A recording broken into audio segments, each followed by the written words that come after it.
1/2 pounds. He comes to us from the Motor City of Detroit, Michigan, and his professional record, 29 victories, 21 KOs, against only 2 defeats. Ladies and gentlemen, he is the #1 ranked contender in the world, Thomas Big Dog Tate. And his opponent across the ring, fighting out of the blue corner, wearing the black trunks with gold trim, he weighs an even 159 pounds. This 1988 Olympic silver medalist from Pensacola, Florida, is undefeated with a record of 25-0, 22 KOs. Ladies and gentlemen, presenting the undefeated IBF middleweight champion of the world,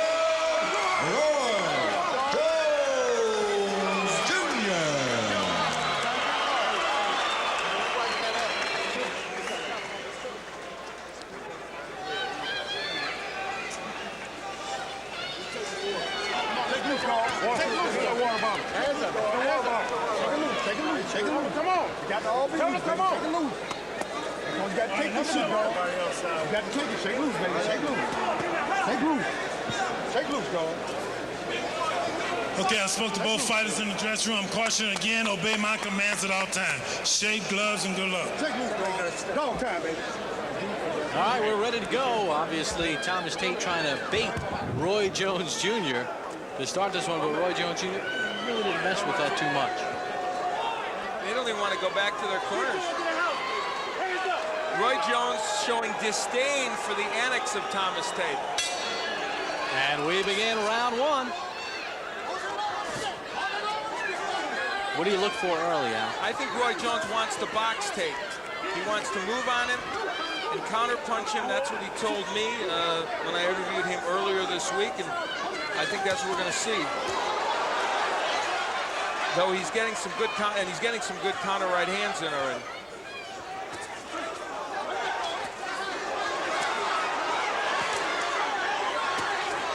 The hand speed of Jones is the big difference here, and would figure to be.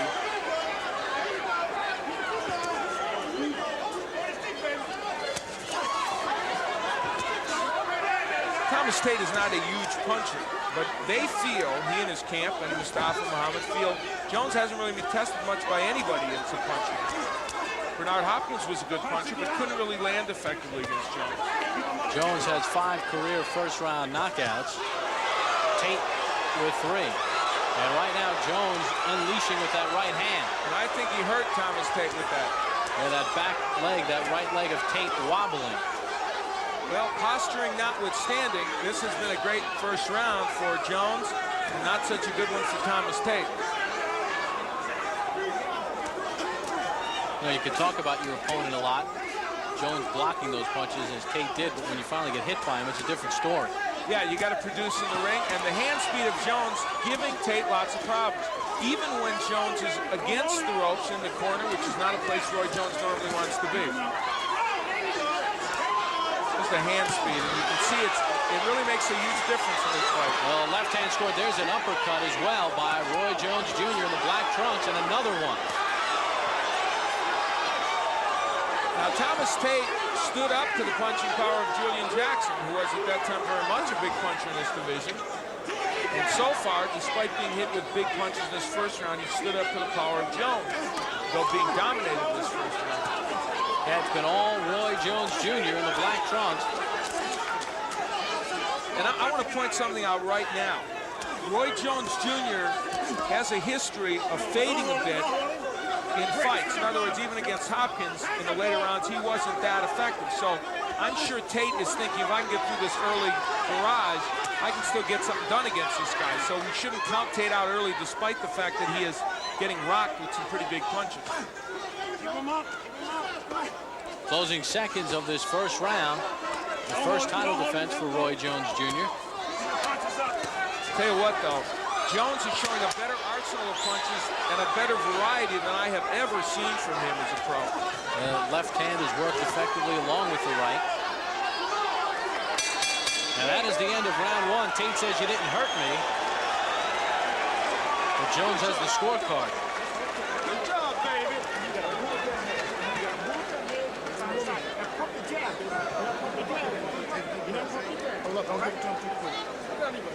drop. You gotta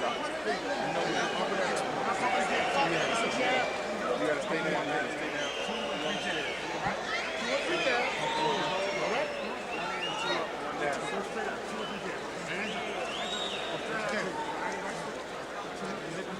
Don't go one down a little bit more.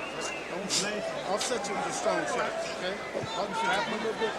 Early in the round, Roy Jones got in the right hand against Tate and got it in repeatedly, using the jab to set it up, and that's why he used that jab. Perfect 1-2 combinations. Then later on in the round, it will be a different weapon. It will be the hooks and the uppercuts by Jones. And what all this does is demonstrate what a good variety of punches Roy Jones has used. Round 2 underway. And interestingly, only 18 of Jones' 96 punches in round 1 were. Oh, and down goes Tate. Wow. There's an inside left. He's on the corner rope standing. Richard Steele with the count. Oh, and Tate. That's it. His corner comes out and stops it. And Roy Jones Jr. does a dance early in round 2. His 6th career second-round knockout. Tate just walked right into that inside left.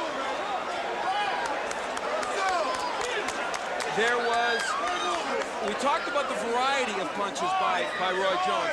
Now, he's not known as a devastating left hook artist. More power probably in the right hand.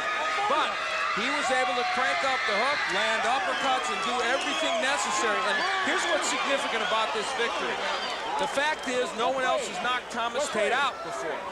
And he's been in there against the likes of Julian Jackson and has not been sent down. So this is significant, and it shows the kind of power that Roy Jones wanted to show to send a message to some of the other good middleweights. 23rd knockout, and they have Thomas Tate seated right above us. Smart move, they got him on a stool. And right now, his handlers in inside position, taking a close look at him. Take your time, no need to rush it. Roy Jones Jr. puts back on that IBF middleweight championship belt.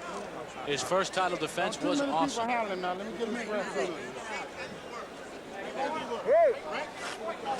I love it. Well, an interesting start to round 2. Roy Jones Jr. just pummeling Thomas Tate. Number 1, baby. And the interesting thing is, the hand speed of Jones was just too much. And we'll take a look at the end of this bout. Yeah, let's watch the replay. I didn't even know what the hell you hit him with. The good left hand on the inside with a hook by Roy Jones Jr. And you know, you don't usually land a left hook like that from the outside, Bob, but Jones was able to do that. Here it is from the outside. I mean, you don't normally land a lunging left hook like that and get it in that fashion. But boy, it landed with a lot of authority. Yeah, Tate was leaning, too. Wow. Looked a little bit like Floyd Patterson in the old days. Remember when he used to kind of jump out there with that hook? Also a Joe Frazier hook that hurt Muhammad Ali at Madison Square Garden in their first fight. Let's take a look. Eddie Mustafa Muhammad comes running right above us to stop this thing. He realized that Thomas Tate was in huge trouble, and you would have to assume Richard Steele was thinking about stopping it anyway. Eddie Mustafa Muhammad says, Just for a moment, Thomas Tate was distressed, but it was, as you see his legs wobble, you know that Thomas Tate did not want anything to do with it. And for Roy Jones Jr., this would be a dance step that Don Cornelius would be proud to put on his show. He looked like Hammer doing a little gallop there. He did indeed. And Thomas Tate was immediately put down on the stool at that point. And Roy Jones Jr. celebrates win number 26, his 23rd knockout in very, very impressive style.